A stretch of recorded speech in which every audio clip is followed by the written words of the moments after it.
Welcome to the Membership Guys podcast. Kick-ass advice and tips for membership site owners. Well, hello there. Welcome to episode 166 of the Membership Guys podcast. I'm your host, Mike Morrison. You are in the right place for proven practical tips and advice on growing your membership business. Today, I've got a fantastic episode lined up for you. I'm speaking to a very good friend of mine, Amy Woods from Content10x.com, and we're talking all about content repurposing. Now, most of the memberships that we deal with involve some form of content, whether it's workshops, tutorials, downloadables, courses, and what have you. And quite a lot of those are also using content marketing in order to grow their brand, expand their reach, and attract new members. So that's a lot of content. But what most people do when they're creating content is they write that blog post, record that video, get that podcast recorded, and then they move on to the next thing, leaving so much untapped potential in that topic, in that piece of content. And so repurposing is something that is becoming more and more important as a way of extracting more value out of the work that you're doing. Because we all know there's so much work involved in running a membership, marketing that membership. So you want to make sure that the work you are doing is paying off in the biggest way possible. So repurposing should absolutely be something that you consider doing. So Amy joined me to talk all about how to really get the best from content repurposing. And she does this for some of the biggest names in the online business space. And I was so thrilled to get her on the show to share some real practical tips and some sage advice on how you can really extract the full value from the content that you're already creating through repurposing. So, with no further ado, let's jump right into my conversation with Amy Woods. My guest today is the world's foremost expert in content repurposing, who helps online creators grow their audience by maximizing their return on every piece of content that they create. She's founder of Content10x, an agency who provide content repurposing services to podcasters, video content creators, and bloggers. And she's the driving force behind a whole bunch of top online marketers and entrepreneurs. It's my absolute pleasure to welcome to the show my good friend, Amy Woods. Amy, thanks for joining me on the show. Mike, thank you for having me on. I really appreciate it. It's a very nice intro. Yeah, you could, I'm expecting some sort of commission for that. I don't say nice things just out of the goodness of my heart. It's awesome to have another English accent on the show. I kind of feel like I'm doing a service for the UK in kind of exposing the wide variety of English accents. I've had Mark Asquith with his Barnsley accent and Chris Tucker with his Cockney accent, and now we've got another Northern accent. Yeah, I like the way you've got a lot of the Northerners on as well, Mike. That's great. Flying the Northern flag. Yeah, exactly. It just gives people a reason to download the transcripts because, my accent's bad enough, but, we throw another one in there. No one can understand what we're saying. We get more transcript downloads. It's awesome.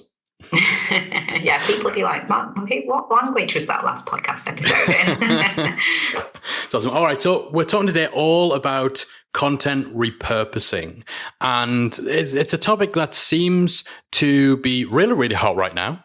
It's kind of one of those things everyone seems to be really kind of banging the drum about how important it is to repurpose and get maximum usage out of your content. But for someone who's not already doing it, maybe they hear about repurposing and they're not totally clued in on what it is and why they should prioritize it. What is content repurposing? Why is it something content creators should be spending their time on?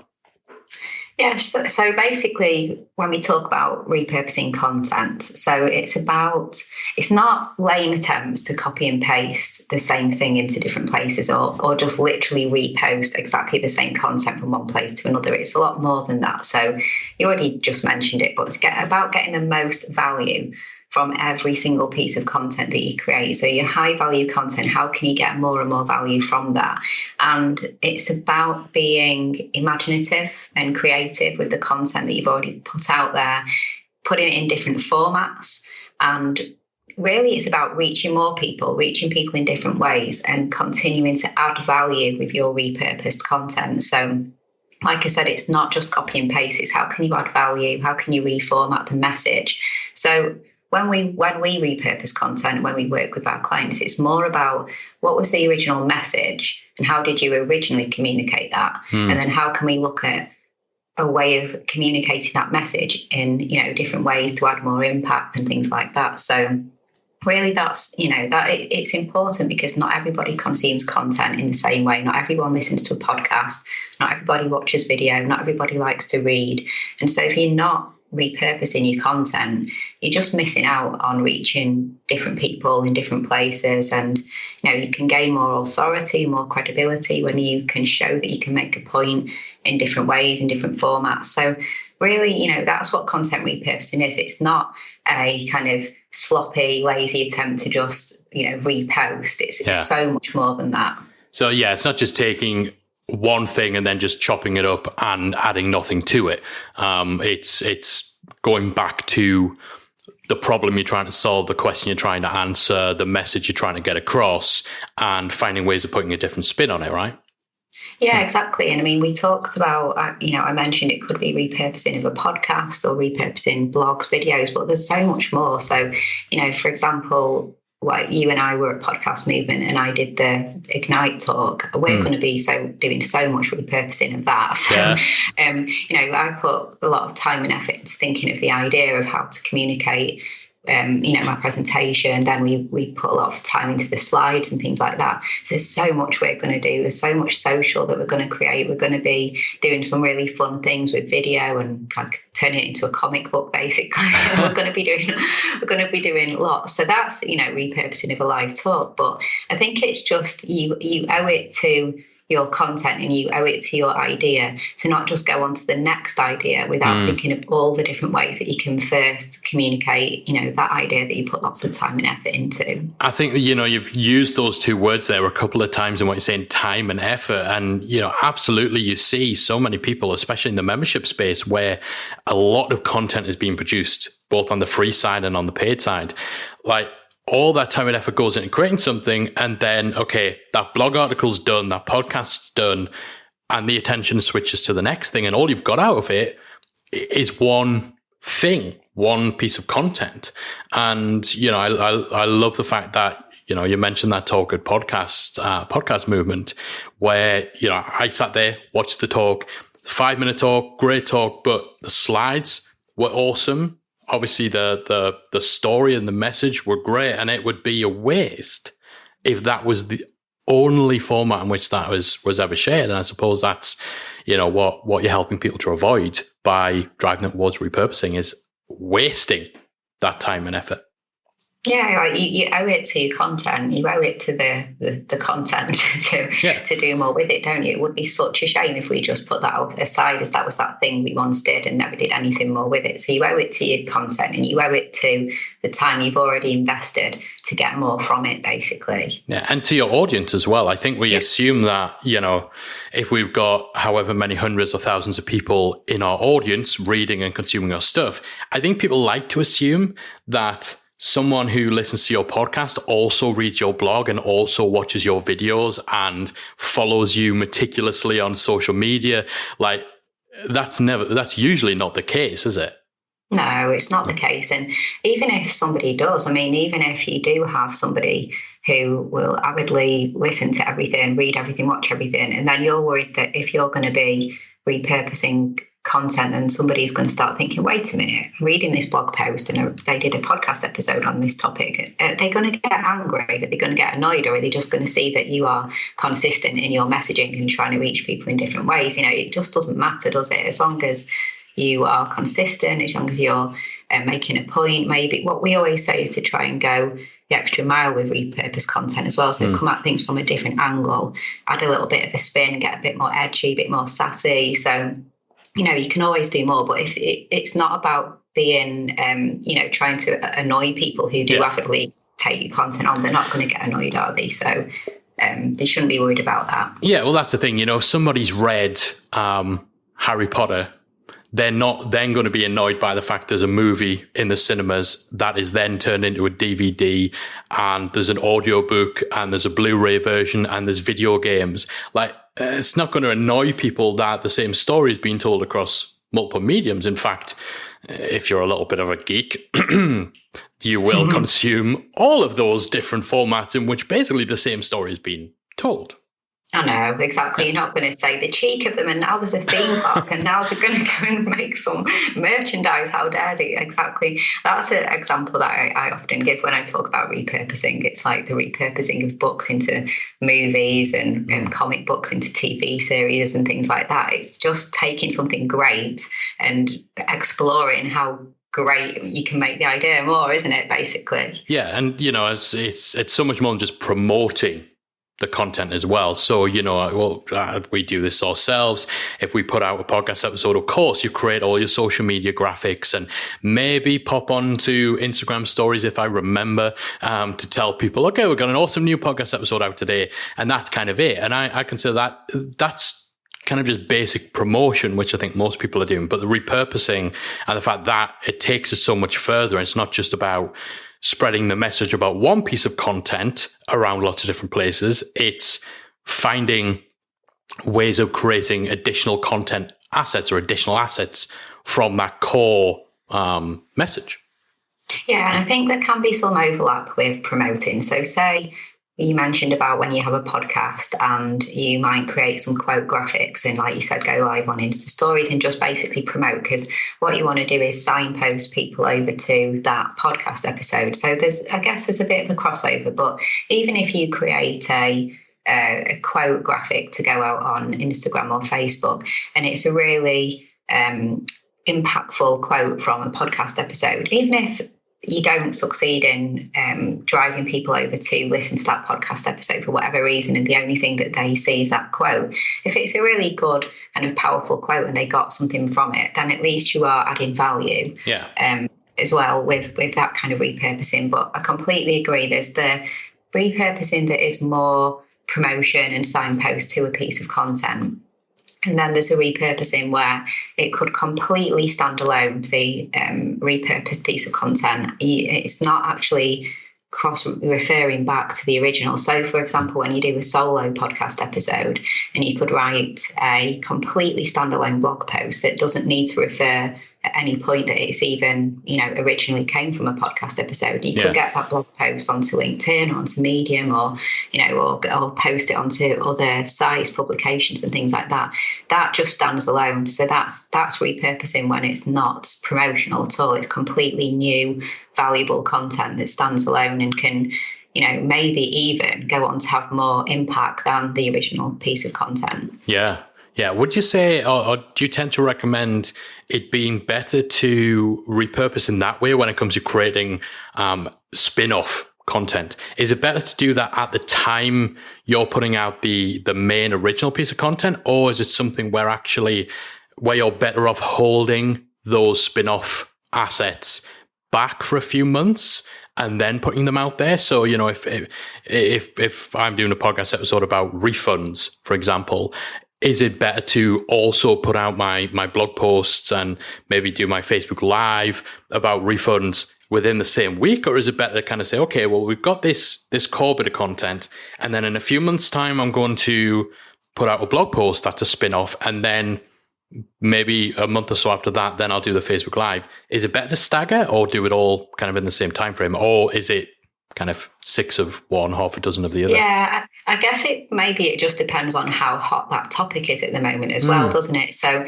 if it's quite a topic that's quite hot at the moment and it's really important to kind of be communicating that, then maybe it is better to go with an all in and try and do everything at once. But otherwise, I really do think it is good to go back.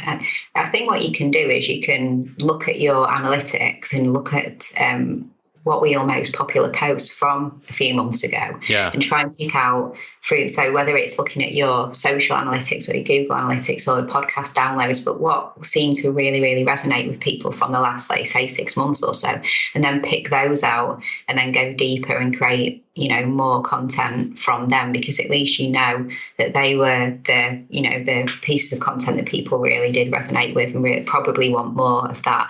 But otherwise, I think if it's really quite a hot topic, then maybe it's good to kind of go all in at the time. Yeah. And I think people definitely underestimate just how much value is in their archives, especially if, like you say, you do have an evergreen topic where, it's maybe not in an industry that is particularly fast moving, or where there's ever going to be any sort of breaking news or real hot subject you need to jump on. Like we, I think just a couple of months ago, we did a run of 3 From the Vault episodes, because we kind of realized, so much of the good stuff we put out on this show, like this spans back almost 3 years now. I think the podcast just passed its 3-year birthday. So a lot of people who, even if they found us 2 years ago, they might not have heard some of those original ones. So we picked out 3 past episodes. We added to them, recorded new intros and outros, spruced up the audio quality, beefed up the show notes and all that sort of stuff. We put them out and they were so well received, like so popular, far more than I'd expected. And this is just repurposing content that's, 2 or 3 years old. Yeah, and really, really well received. So it's a good job that you did that, isn't it? Yeah, so, definitely. Yeah. And yeah, be completely honest, it was done mainly because it was going to be an extremely busy month. So we thought, there were definite workload benefits. But now, as a result of how well received that repurposing was, we're going to be doing it every 6 months, handpicking 3 previous episodes and doing a From the Vault series. And we've got the next lot lined up, coming up within the next few weeks as well. So, it just kind of goes to show that even at that kind of, I suppose, less strategic level, because I would absolutely be lying if I said this was like a master plan of strategy in us doing that. Like, just actually going back and picking out some of the best content and finding ways of reusing it, repurposing it, improving it, like, it pays off. Yeah, you should definitely do that. I mean, you can't assume just because there's great content in your vault, you can't assume that people are going to naturally go to that, can you? And even if people have consumed it, there's no harm later down the line to kind of be reminded of those important messages and that kind of thing. So yeah, it's a really good thing to do. Yeah. And I think, it's just really important when you think about repurposing to not necessarily consider it to be spin-off or kind of like the sloppy seconds of something that was really, really good. Because, you can repurpose something. I think I mentioned this just before, but what you go on to create from one piece of content can be have more impact and maybe more successful than the original. So, like the song Valerie, right? People think that a lot of people think Amy Winehouse was the original of that, but actually, it was the Zootons. Yeah, the Zootons. I had that album. Well, yeah, exactly. But so many people don't realise that some people love Game of Thrones and don't even realise it was a book because they just love the television series. And I did a podcast episode on my podcast recently where I was talking about the films Stand By Me and Shawshank Redemption, and they both came from a Stephen King novel called Different Seasons. But if you ask lots of people, have you read Different Seasons? They probably haven't. Yeah. But have you watched Shawshank Redemption or Stand By Me? They have. And so, the repurposed content can go on to be so much more and have so much more impact. You just never know. So it's not necessarily spin-off in a bad way, because spin-off can go on to be better, add more value, basically. Yeah, definitely. Now, something that I'm sure people will be concerned with when it comes to content repurposing, and this idea of obviously, instead of just putting out one piece of content that addresses a challenge, a question, a topic, creating multiple different pieces of content, different formats, different platforms, different mediums. Now, Mark Schaefer, who I know and a lot of our listeners will know of, very well-known content marketer, quite famously coined the term content shock a few years ago to describe kind of the situation that we're in online marketing and in content production and all of that, where there's just so much content out there and the volume of content is just growing exponentially to a point where it's harder than ever to stand out. So when you're creating this spin-off content and these additional promotional assets, how do you make sure that what you're creating is actually quality content that needs to be created rather than just more stuff to add to the noise? Well, I guess it depends on what you're trying to do. We were talking before, weren't we, about whether you're kind of trying to promote by signposting people to a piece of content, a really good piece of content, or whether you're creating new standalone content. But I mean, yeah, I completely get the whole content shock thing, but I guess just because it's repurposed, it doesn't mean that you should forsake any quality in terms of the content that you create, I guess. So you shouldn't in your mind be thinking of this as just something that you whip up quickly in order to just repurpose. I think everything still has to stand to be quality. You have to think of being creative, and it's different experiences, so offer different experiences to people. So say you have done a blog post on a particular topic, then maybe you could repurpose that into a Facebook Live where you ask people to come on and talk to you and ask questions about that topic, or maybe you bring a guest on and you have a guest interview on Facebook Live. So you turn in a solo experience into a live experience, or I think you just have to look at how can you offer different experiences, but just don't forsake quality. Just because it's repurposed doesn't mean that it should be whipped up really quickly and not quality tested. And it's just looking at what your audience wants, isn't it? So test, see what people are responding to. If you keep doing something every week and you've been doing it for 6 months and people still aren't really interacting with you or engaging with you, there's a message there, isn't there, that it's not working. I was just talking about this yesterday. There's I'm not going to name names or point fingers or anything, but there's a particular video series that I know the people behind work really, really hard on and spend a lot of time, and they've been plugging away at this for like 7 or 8 months now, and it very rarely breaks any more than single-digit views on YouTube. And it's that kind of thing. It's like, it's absolutely, you can't look down or run down any efforts to kind of try and get momentum and try and get content out there. But at the same time, exactly what you're saying, if you've been doing it for that long and it's not building traction, then it's obviously not working for your audience. And yeah, sorry, it's just as soon as you talk about that just rang a bell, because you see it all the time. It's like you have to kind of know or have enough mindfulness and finger on the pulse to be able to cut bait when something clearly isn't connecting with your audience, whether it's your original content or whether it's something you're trying as an enhancement to your other content. Yeah, exactly. And it's getting the balance, isn't it? Like you have to allow a little bit of time for things to take off. And, if people say, well, I've been trying that for 1 month and it isn't working, that's maybe not enough time. But there does become a point, doesn't, where you have to think, right, this isn't working, this isn't resonating, what can we do differently? And you have to do that with all your content, whether it's your original content or your repurposed content. Look at how people are responding, give it enough time, be agile, be willing to change, and speak to your audience as well. Email your subscribers and ask them what kind of content they want to see as well. Survey them, have some fun, But you have to be creative. You have to try and be as creative as you can, and don't be blind to seeing what's going on and the feedback. Yeah, and even with emailing now, most email marketing platforms, it's a lot easier to be able to do that whole thing where it's kind of, if you don't want to hear about the videos that I'm putting out, click here and I won't email you about them. So maybe they'll still get emails about your blog posts, but if you're also doing videos and you're also doing Facebook Lives, it is now easier than it's ever been to allow your audience to be selective.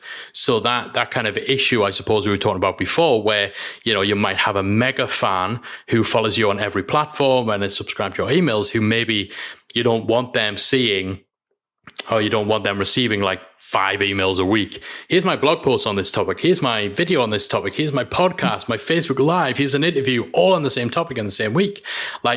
There's so much more ability to give your subscribers control on what they get from you. And if someone only wants to hear about your podcast, then you can, with systems like ConvertKit, ActiveCampaign, all of that, they can tag themselves accordingly. So, there's definitely the way around that issue. Yeah, definitely. And in terms of asking your audience as well. So say, for example, if you've got an Instagram following, there's so many great things you can do at the moment. They have that new feature now, ask a question. We can ask people within Instagram stories, can't you? And do polls and things like that. So like having some fun there and just asking questions like, do you want to see more of, and then give them the options, like videos or da-da-da. And you see people doing that, don't you? And it's so easy to answer. It's not even opening an email or anything. You're just in there anyway. And all you have to do is touch left or right, more videos or more podcasts, whatever.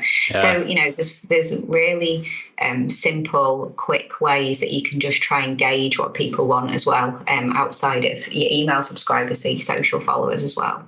Yeah, and I love that as well, because that kind of, it makes it possible to have the entire kind of ideation, research part of the content creation process to actually have that as content in and of itself. So if you do what you say there, now they've opened up the questions. You can have where someone can just type in a response to a question through Instagram stories.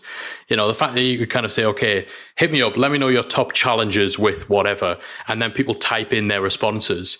Then you maybe pick 2 of those and say, okay, these are the 2 most popular things you're talking about. Which would you like me to do a podcast episode on next?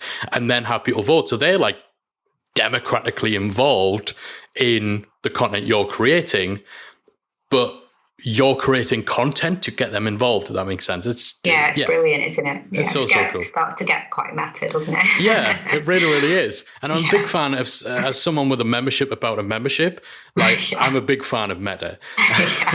But I would say with all of this, people can get overwhelmed.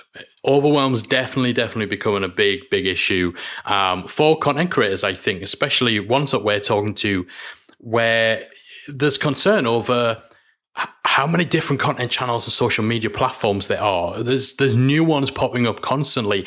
IGTV is kind of the latest, that all of a sudden there's a bit of a land rush for this, for people to be the first to make them out on IGTV. How do people balance it all? How do they juggle it all? Should people be making an effort to try to be everywhere? Or do you think it's better to choose just a couple of core channels to focus on and not concern yourself about having a channel on IGTV and a YouTube channel and a podcast and this and that and the other? How do you get that balance? Well, I guess I do think it is important to try and be, well, not everywhere globally, but everywhere as in where you think your audience is going to be. So it depends what industry you're in and, what kind of people you're trying to attract, what kind of audience you want. But if you know where they are, I do think it is important to try and be in those places. But I think that's why repurposing is so important, because I think you need to focus on one core channel. So let's say, for example, you focus on say your podcast, and focus on creating really, really good podcast content, and then know how you're then going to repurpose that into the places that your audience are. So IGTV, obviously it's so new, we don't really know too much about it at the moment. There's lots of people saying that because it's new, you should just be getting on there anyway and putting videos on there all the time, because early adopters usually do win often on these platforms. But then I don't know. You have to just take a judgment call, don't you? I'm not a fan. I don't think it'll last. Personally, I really don't think it'll last. No, time will tell, won't it? It will. And that is the thing. I think that's where that's where people do really get that overwhelmed, because there is no way of knowing. Because actually, for every when you say there, early adopters are the ones who are successful, and that is definitely true when it comes to the platforms that are still around. But Blab had early adopters. Periscope had early adopters. I know that's still kind of ticking along, but there's for every channel that's out there now, there's a dozen or so that never made it, and each and every one of those had early adopters. So I definitely empathize with people, especially if they're new to this space, because you don't have to look very far to find people who are telling you, if you're not on IGTV now, your business will not survive. And it's nonsense, right? It is, isn't it? Yeah. How can anybody say that? Because we don't even know, what it is and what it's going to become. So, I guess you just have to make a judgment call, don't you? You have to know your industry and who you're talking to. And maybe we don't even know the stats on who is really consuming something like the IGTV content at the moment. So it's all about what we were just saying that I guess it's test. I mean, if you have the intrigue, what you could do is say your core content channel is your podcast, and you do solo episodes and do lots of research every week and create these really great, say, 15-minute podcast episodes. And then you're thinking, right, well, how would I go onto IGTV? Instead of just scratching your head and thinking, what will I talk about? You can at least talk about the topic that you talked about on the podcast, so that you're not reinventing the wheel and going and researching something new. So kind of repurpose those ideas and talk for 5 minutes or something about that topic. Perhaps that would be a good idea. Perhaps you could get somebody to come on with you and they have an opposing viewpoint. You can have a little bit of a debate, something like that. Add a little bit of a edge to repurposing. But I think, coming back to your question, I think you should focus on one core channel. I think it'd be really hard to go all in on video, all in on podcast, all in on blogging, and then simultaneously also go all in on Facebook Lives. And you can't do that. So you need to focus on one and then have a repeatable process of how you then repurpose that into the places that your audience are. So not necessarily everywhere, but I do think it's important to be in the key places that you think your audience are. So if that's LinkedIn, Facebook and Instagram, people aren't on Pinterest, they're not on Snapchat, you're not interested in IGTV yet, leave those. But just have your core channel and have the places that you are going to repurpose to, and try and beat the overwhelm by putting in some systems and processes. If it's weekly content, then have weekly systems and processes for then repurposing across those different channels. Yeah, and it keeps coming back to your audience, doesn't it? I think that's a mistake that some people make, is they're listening to what gurus and social media experts are telling them and where they're telling them they should be spending their time, rather than actually paying attention to their audience and seeing where they are, where those guys are actually at. So it's taking direction from the wrong people. Yeah, exactly. Yeah. What works in one industry, one niche, doesn't work in another, does it? Exactly. Now, I know for a fact there'll be people listening thinking, this is all well and good. Repurposing sounds sensible, sounds smart. It's wringing every last drop of value out of a piece of content, an idea, a topic. But it sounds like so much extra work. This idea of spinning off content and creating new rich media assets and all that sort of stuff. Sounds like a lot. Is it a lot of work? And what can people do to make sure that if they're 10xing their content, it doesn't mean they're 10xing their day-to-day workload? Yeah, so I mean, it is a lot of work. But the way I see it is that you have to look at repurposing content as content creation overall. So whether you're creating repurposed content or, kind of the fresh original piece, it's all content creation. So what I would say is that you need to know how much time every week that you can put towards creating content, full stop, whatever that content is, how much time can you put towards it? And then you need to think about what was the percentage of time that I'll spend on the original piece and what percentage of time should I spend on repurposing. So if you have 10 hours a week and you say, I have 10 hours a week, so I do 3 blog posts every week in my 10 hours, why not do 1 blog post every week where you spend 2 hours on the blog post and the other 8 hours repurposing that blog post? So first of all, repurposing or not, whichever you're going to do, you just need to know how much time you can realistically put to content.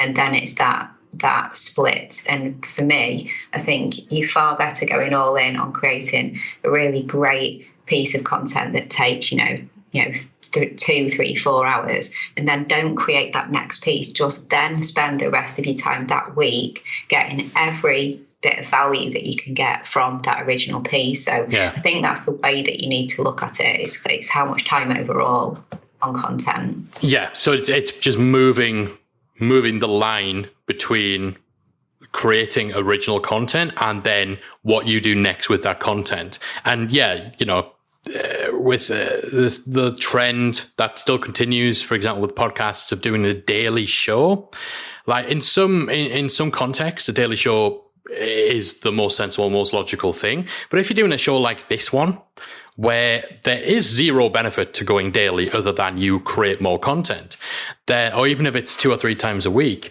then I'm totally with you on that. Like, instead of creating 3 bits of kind of shallow content, create one much better, much deeper piece of content and do more with it. And everything, like everywhere you look online in online marketing, is pointing towards a preference for better quality content. Like Google, everything they do, all the changes in their algorithms are all geared towards highlighting better quality, richer content, as opposed to just lots of noise.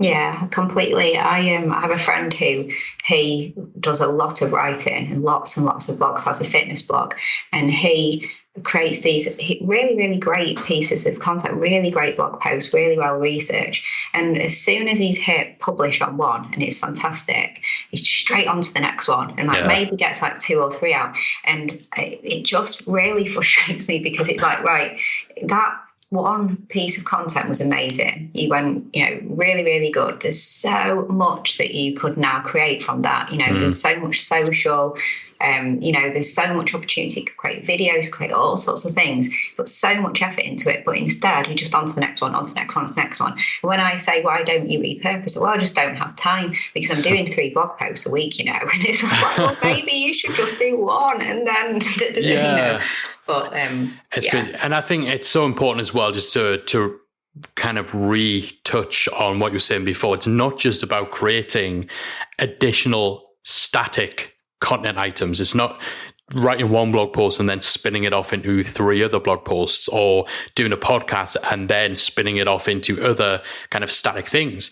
Like, I think once you start thinking about the fact that, a Facebook Live discussion about the topic, or, a back and forth interview with, I love what you said before about someone with an opposing view, like you are debating and discussing the subject.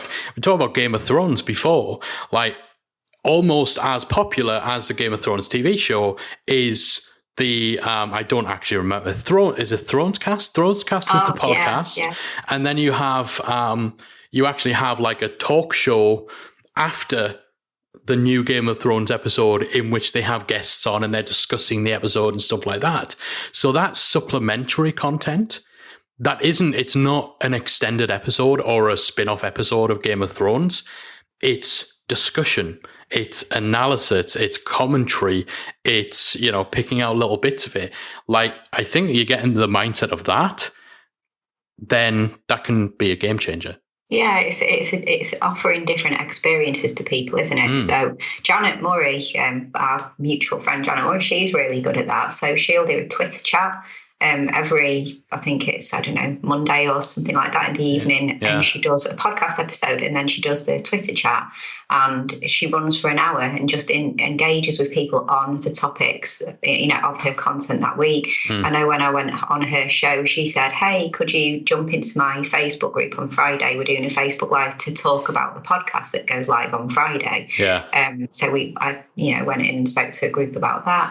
And so, it's like, it's different experiences, isn't it? You communicated something to people in an audio way. How could you then communicate it live? How could you communicate it written? How could you turn that into a video? How could you do different things? So if you only have a certain number of hours each week on content, like you said, maybe 1 hour could be going live on Facebook, maybe 1 hour could be a Twitter chat, and work it out that way. So the whole repurposing of one piece of great content. Yeah, so that core bit of content, it almost becomes your theme for the week. I love the idea of having a weekly theme. And you're right, Janet is awesome at doing this, and no question she'll have been picking your brains, I think, on how to really get the most from this strategy. But if your podcast episode this week is about sales funnels, that is the theme for everything that you're doing this week. Twitter chat, exactly. Facebook discussion, and what have you. So Is this something that someone could realistically do on their own? I know things like, turning up and doing a Facebook Live, obviously you need to be there. If you're recording a podcast video or whatever, you need to be there. But with all the other stuff, creating quote images, creating, transcripts and show notes and all the other assets that go with it, is it too much for someone to manage on their own? Or again, does it just come down to being realistic about what you can get done? Or do you really need to have a team or a couple of freelancers or VAs in place to actually make this strategy work for you? I guess it depends on how big a repurposing strategy you have. Depends on your capacity and then your skill set as well. So, if you have the skills and you have the capacity, then perhaps it is a good use of your time. But otherwise, as with anything, isn't it? You need to look to outsource and get some help. So I think, you have to devise your strategy of how far in you want to go. And if you do have a budget, then getting help, especially with things like graphics, written content. Now, it's also acknowledging that there's not going to be one person with all the skills. So from my experiences, your copywriter is not going to be your graphics person. Your graphics person, may not be your video person. So there's lots of different skill sets. I think it depends how all in you want to go, how invested you're going to be. And like you said, there's the things that only you can do anyway, like the lives and maybe running the Twitter chats and things like that. But then the other content, it's assessing the best use of your time, isn't it, as well, really? Yeah. Definitely. I always like to kind of put in the context of being the rock star, not the roadie. So there is stuff, if you're a band, then obviously you need to be the one who shows up and sings your songs. But in most cases, you're not going to be the ones designing the flyers, designing the tickets, doing the little promo show reel that goes out on a TV ad or on radio and stuff like that. And so, maybe in the early days, you might kind of scrappily put that stuff together yourself. But if you want to get somewhere, then you need to have some sort of help, even if it's just for the stuff you absolutely can't do, which is usually things like graphics. Yeah, exactly. Get the help and then focus on what you're best at. Yeah, definitely. All right, so let's kind of start putting this into practical terms for our listeners, because our listeners love, having that stuff they just take away and like, okay, very specifically, I'm just going to do this because Mike and Amy told me. All right, so our listeners are pretty much all running memberships, and in most cases, they're creating premium content for their members, and quite often free content as well. Most people in this space with a membership, they promote their membership through content marketing. Should someone running a membership creating premium content, should they be repurposing that premium content, or should they just stick to the free stuff that they're putting out? Well, I definitely think that there's an opportunity to repurpose premium content into things like, for example, if you were running Facebook ads and you wanted to create maybe some video snippets of some of the tutorials and the trainings and things like that. So taking some of the premium content and just providing a teaser in like running Facebook ads or just in your social on your site. Not necessarily all of the content, but just enough to tease people in through repurposing, I think is a really good idea. Looking at what's going on in the membership, and if you're regularly answering questions to people, answering people's questions, then there's an opportunity there, I guess, to repurpose some of those answers and bring them forward in social and in whatever form you provide that, whether it's providing videos or written or that kind of thing. I guess, you could, a lot of the content, a lot of the things that are going in your private membership can fuel your free content, can't it? By coming up with, right, that I just answered that question in my forum. That would be a really great podcast episode, or that would be a really great blog post. Yeah. I mean, is that something that you recommend, Mike? Absolutely. Yeah. I mean, if you've got a community who are essentially paying you to solve their problems, like that's your best kind of resource in terms of ideas, because you've got people who are telling you, this is what I'm struggling with, this is something I do not know, and like they don't expect you to only give that answer to them. like to keep it secret. Somebody asks you how to, fix a broken leg on a chair. They have no expectation that you have some super secret technique that you are only ever going to share with them. Like, they don't care about that. They just want to fix their chair. So, if you determine from within your community, actually, there's a hell of a lot of people out there with busted chair legs, maybe I'll go off and I'll do a video or I'll do a podcast on that.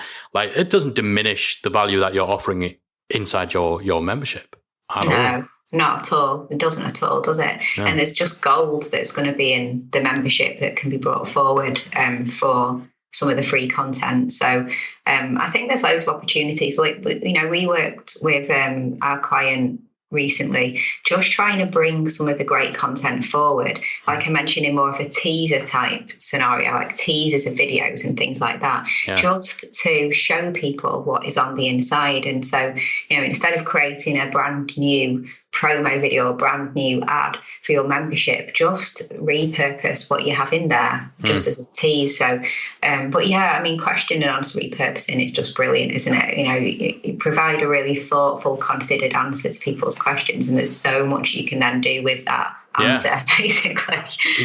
Without doubt. And I think, it's, again, so much of this, I think people can learn from what are content creators in the wider world doing? Not content in the sense that we're talking about necessarily blogs, videos, podcasts, but what are authors doing? What are film creators doing? What are TV producers doing?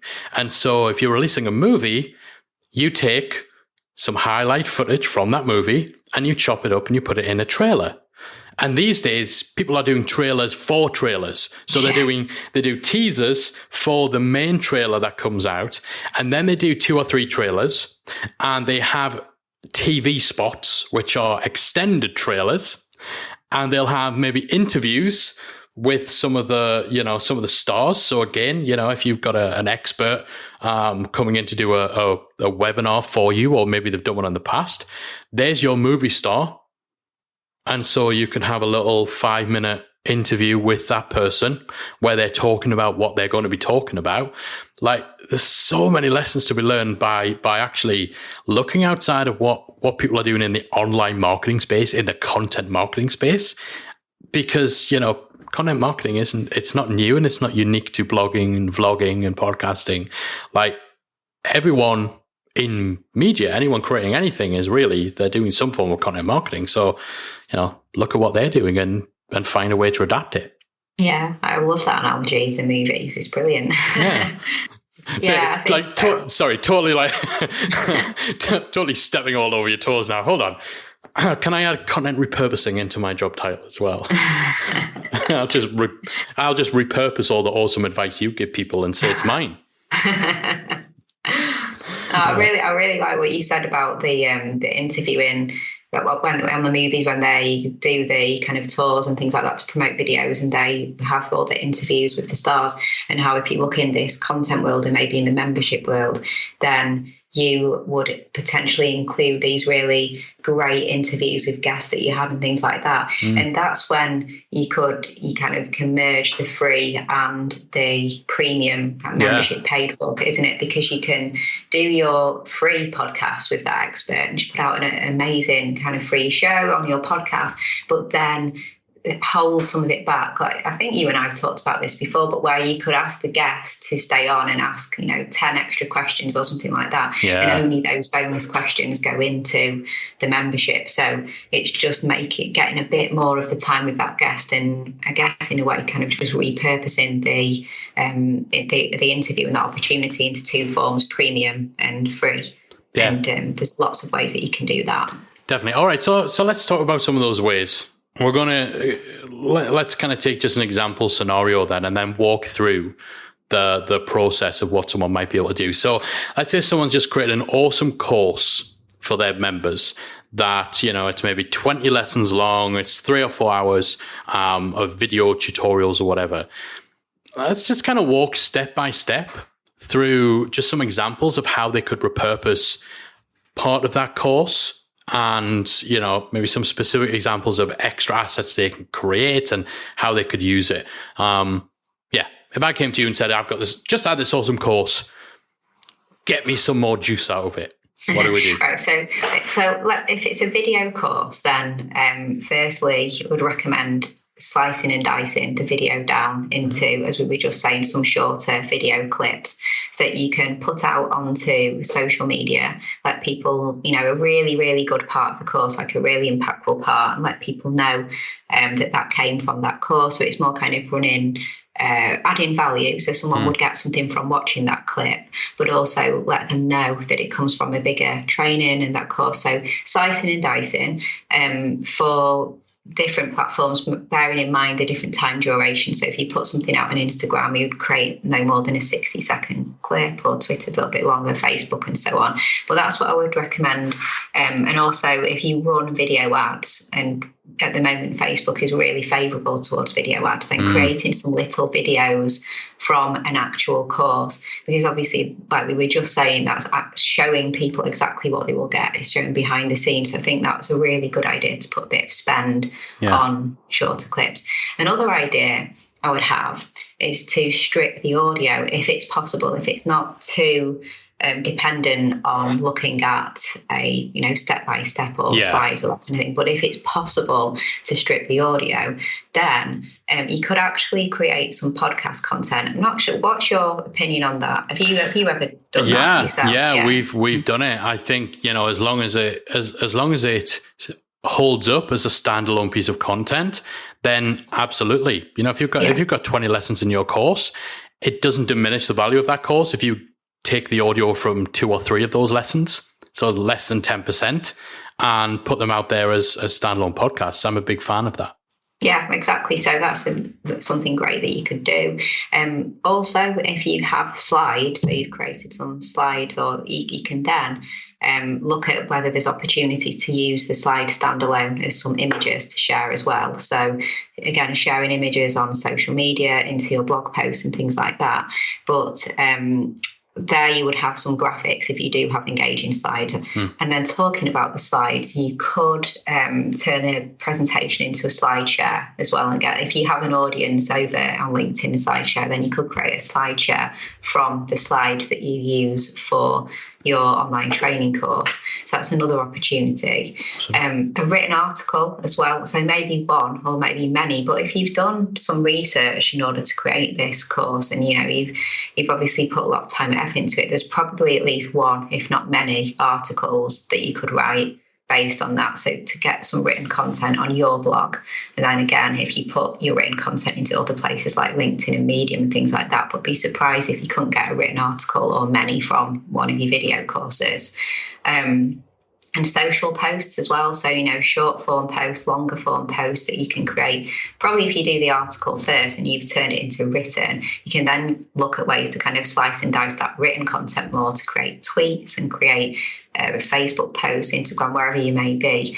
So that would be another option. And then there's offering the live experience as well. So again, you put some time and effort and research into the course, most likely you could go live on one of the social channels to talk about the topic, to offer yourself up for questions and answers.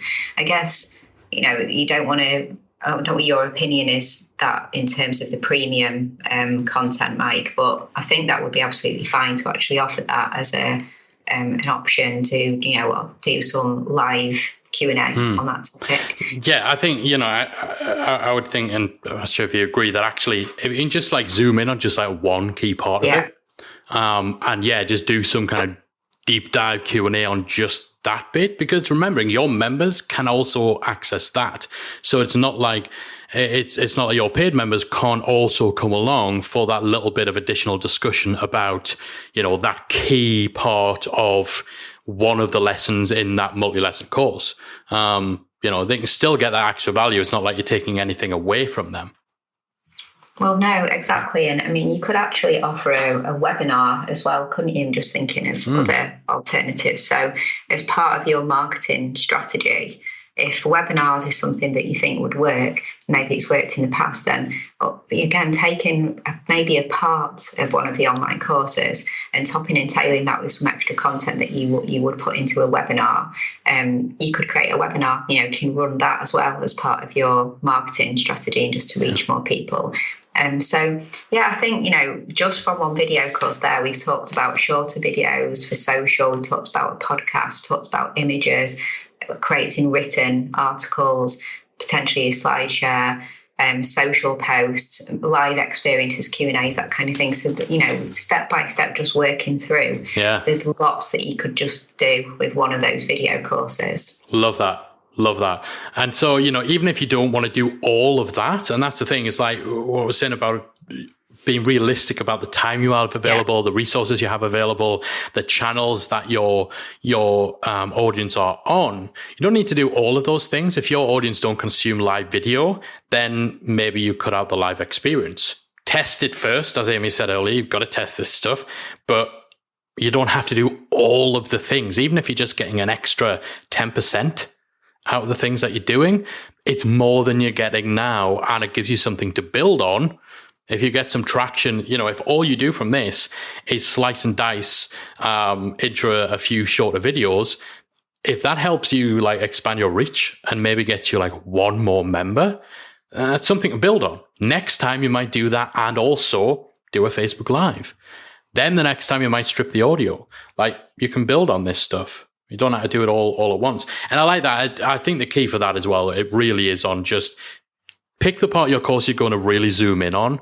I like to talk the difference between free and paid content really often comes down to depth and breadth.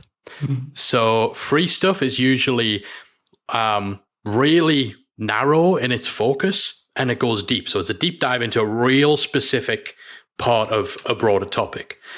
Paid stuff is usually a deep dive into all aspects of a bigger topic.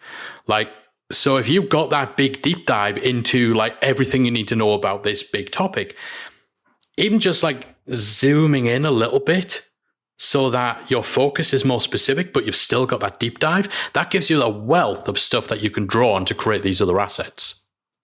Yeah, it absolutely does, doesn't it? So, you just have to zoom in, don't you, and find that really good sweet spot that you can then really repurpose the hell out of, basically. Yeah.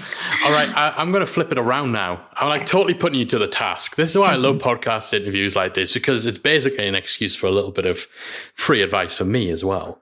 So that's a little tip. You want free consulting? Just get people on your podcast. So let's flip it around and let's kind of look at it from the perspective of creating free content first. So bloggers, podcasters, and what have you.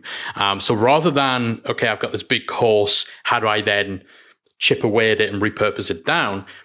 What can we do to build on free content that we've created at the other end of the process? A podcast, a Facebook Live session, blog post, something that's gone out there for free as part of your content marketing strategy.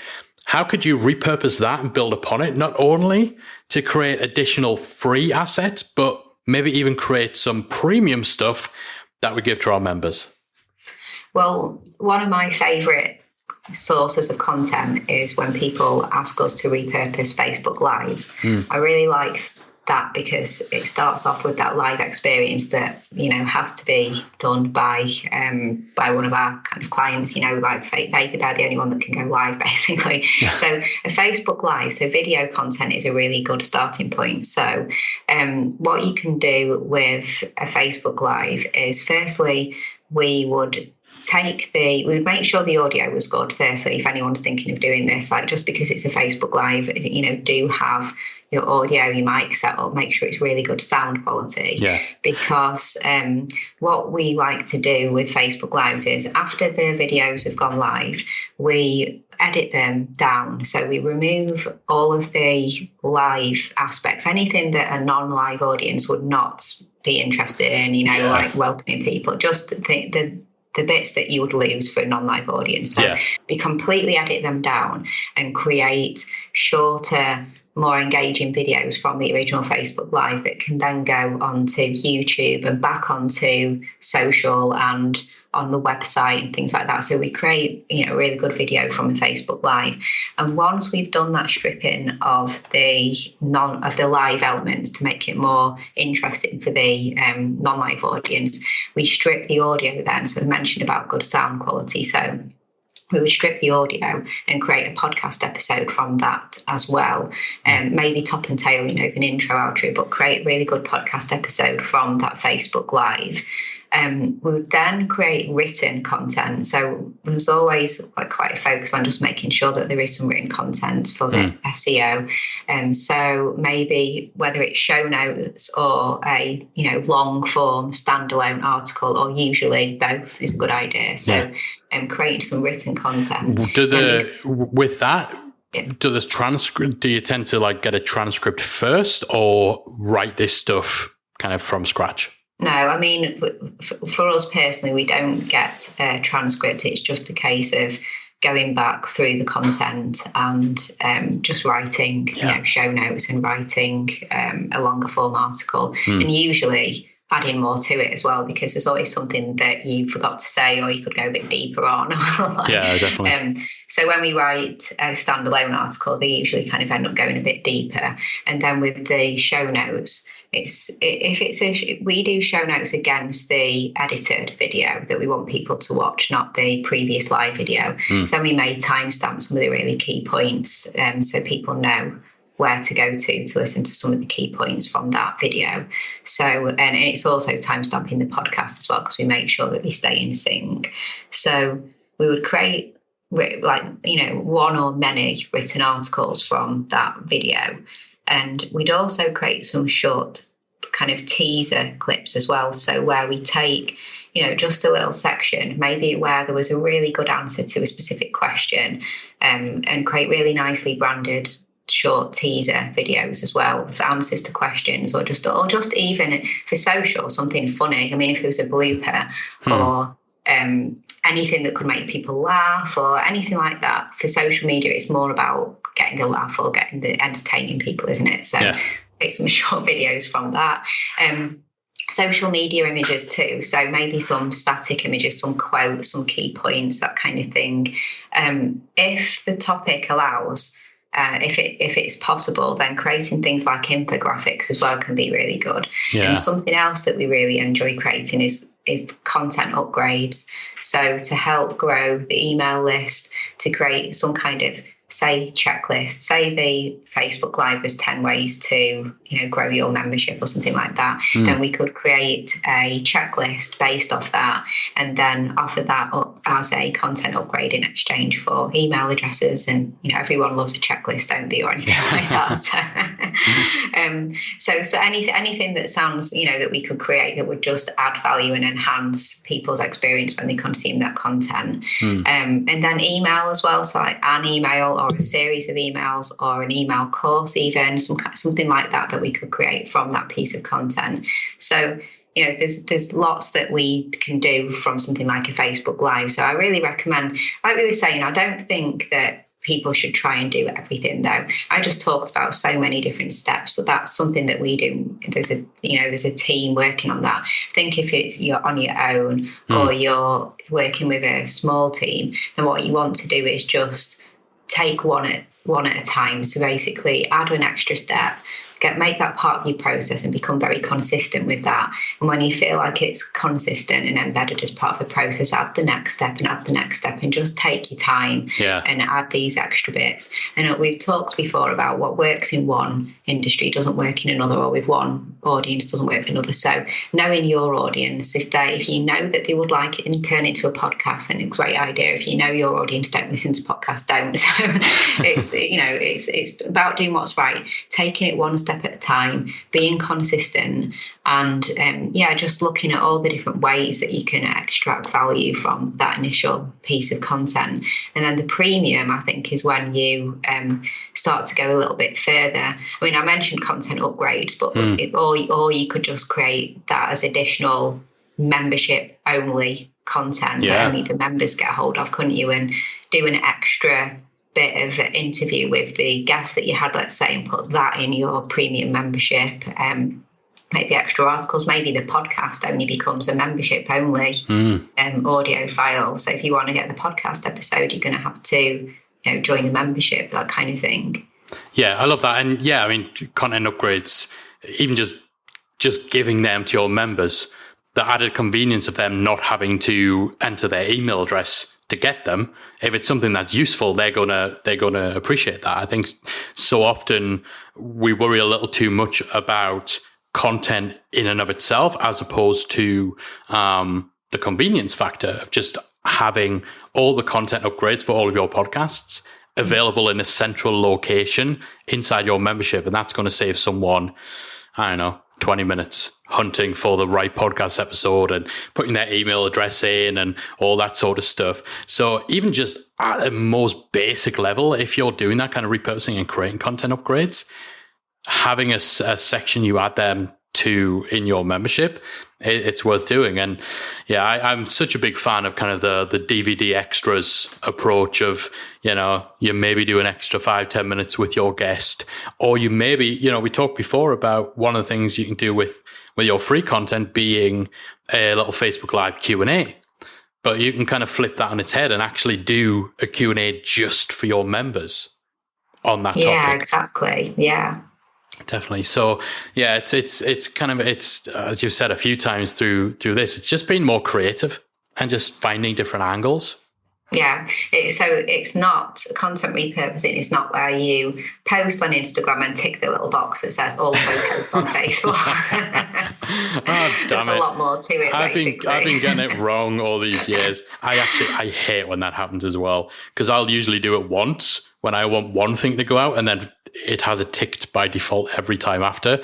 And so, that awesome promo graphic for my latest podcast episode, that gets shared, but then so does the picture of my Philly cheesesteak and, me pulling a stupid pose. So, just don't do it. That's what I advise.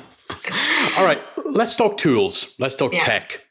What 3 tools should every content creator have in their arsenal that's going to help them with repurposing? What are your 3 top tools for repurposing? Well, so the tools, so we couldn't live without Trello. So we use Trello to plan all the process flows of creating the content and how to repurpose. So I really recommend Trello. I'm sure that is not necessarily anything new for your audience, but we couldn't live without Trello. It's about the processes, isn't it? Like having something that's repeatable is going to save your sanity. Yeah, exactly. And so, I just couldn't recommend that more. I know there's other tools as well, like Asana and things like that, but Trello's our go-to. And honestly, sorry, just keep putting it in with Asana, as we use Asana, but we use Asana like Trello. Really? I use Asana in Trello mode, basically, because they just ripped it off. So, yeah. There you go. And then the other one that I recommend, so for creating graphics, again, it's probably nothing new to your audience, but Canva. I just absolutely love Canva. So we use Canva all the time for creating more of the kind of basic graphics and things like that. But I just think it's something that if you have no graphics background, then Canva is a really simple tool to use, really good interface, and it's good for creating graphics. So really recommend Canva. Honestly, and you mentioned there, if you have no graphics background, I have a graphics background and we use Canva. Yeah. Like, and our graphic designer, now we're working with a graphic designer, she's using Canva. Like, we can do all the fancy stuff from scratch, but if you're creating like multiple images and stuff, like their magic resize tool is just, it's so great. It's like the best invention ever. It is. My graphic designers were not too happy when I initially, told them we would be using Canva, because they, have advanced skills in all sorts of other tools as well. They're proper. We're proper designers. We did use the others for more advanced work, but Canva is our go-to. And at first they were quite cynical about, Canva, but now, like you said, with all those nifty things that you can do, they're really, quite happy using it for the, more basic, like I said, not necessarily when we do animations, obviously, and things like that. Although they've started doing some animations as well, like basic animations in Canva. Yeah. Yeah, it's really good. I'm such a big advocate of Canva. I would say, so my next one that I wanted to recommend, it's only for the podcasters actually, but I just get asked this question a lot about how do you create the short audiograms, like the little teasers where it's a static image with a audio wave, an animated audio wave where you can get a snippet. So I get asked all the time, how do you create those? So there's two tools that you can use. One's called Headliner, and the other's called Wave, which is WAVVE. So Headliner and Wave.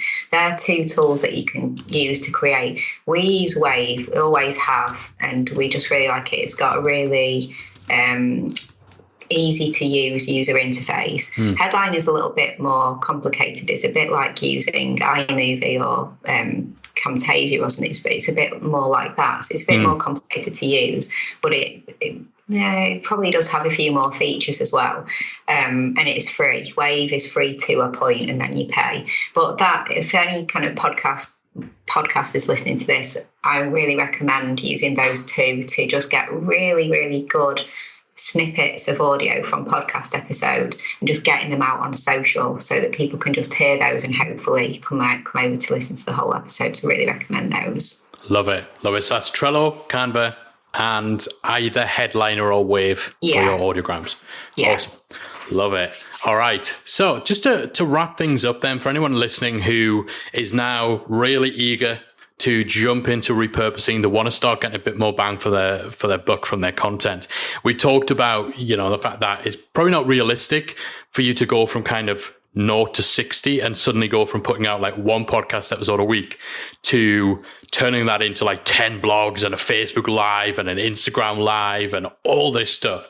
What 2 or 3 steps, if someone's just getting started, what 2 or 3 things can people start doing, starting with their next piece of content to build up that repurposing habit?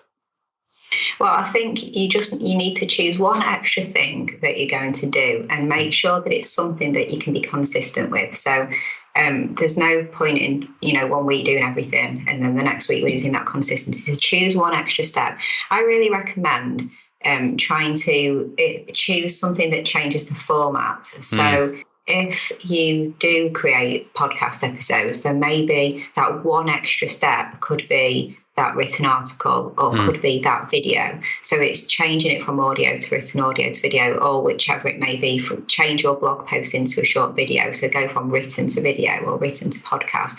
So think of a different format, just because you're more likely to then reach people who do not consume, the original piece, but would consume the different format. And just consistently, maybe, for a few months, just try and bake that into your regular process for creating the content. And when that feels like that is a part of the process and it's no longer a new step, but it's just what you do, that's when you can start looking to add the extra step. Use Trello to track everything, tick it off every single week when you've created your content. But yeah, I think look at the format change, look at what you think would touch and reach your audience, not listening to gurus talking about one size fits all, but know your own audience. Now ask them. We were talking before about ways that you can ask people in socials. Ask them, and just take it one step at a time. Don't be overwhelmed, because it can be overwhelming. So you just need to get consistent with one extra thing, and one step at a time. No, love that. Definitely that kind of pragmatic approach. And get those processes nailed. Like, seriously, I bang that drum so much, but please, it's not just me telling you, Amy's telling you this now as well. Get the processes down, because that's pretty much the way you guarantee that you get consistent with this stuff, without doubt. And, I love that about just make the first thing you do something that changes the medium. Because it's not that difficult to go from, if you're creating video, to then turn that video into a podcast. It's probably one of the easier, like the more no-brainer things to do, right? Because you can just pull that audio. But even if you're just writing blogs, just record yourself reading a blog. Yeah, exactly. Don't just think, right, I'm going to take this blog post and turn it into an article for Medium or something, because that's just written to written. Yeah. Look at written to audio. written to video. Don't just take your videos and slice them down into shorter videos. It's great to do that. Well, that's video to video. Take the video and turn it to podcast or written. So that's what I would really recommend, that different format. And then you can start expanding the formats when you get consistent with that. Yeah, I love that. And what I don't think people necessarily always understand is how much the discoverability changes from one medium to another, because, Google feasts on written content, but iTunes is a search engine in and of itself. And that's a whole audience who you probably wouldn't ordinarily reach. And then with video, like YouTube is the world's second largest search engine. So again, it's not just kind of peeing into the same ocean. Like, it's actually creating something that you're going to send out there to potentially an entirely different group of people who otherwise wouldn't find you, because they are looking for their content in iTunes. It's kind of like, the presentation did a podcast movement where we talked about Barry, Barry, the home brewer, who doesn't listen to podcasts, doesn't search for podcasts, doesn't know podcasts are really a thing. They're not looking in iTunes. They're looking in YouTube, or they're looking in Google. So if all you have is a podcast, you're not being found, because that is not, Barry's not looking there. So and it's a shame. It's such a shame for poor old Barry and for you. And it's a lose-lose situation, isn't it? It is. All right. So there we have it. No excuses. No. That's your homework for this episode. Next piece of content you create, whether it's free content, whether it's paid content, put into practice the stuff that Amy's been talking about, the tips that she shared on today's episode, and start building on that over time. Give it a bit of time, practice, test, get feedback from your audience so you can start getting more mileage from the work you're doing. Amy, so much value shared on this episode. I've really enjoyed it. I've got some great, I'm just sitting squirreling, taking away notes of, we need to do this. Yeah, we need to do that.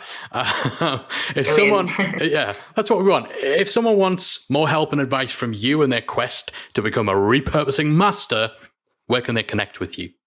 So there's my podcast, the Content 10X podcast. That's on most of the podcasts. I'm just going to stop you here. I'm realizing I'm like setting myself up for a 10-minute wrap up here, because I'm talking to the repurposing queen.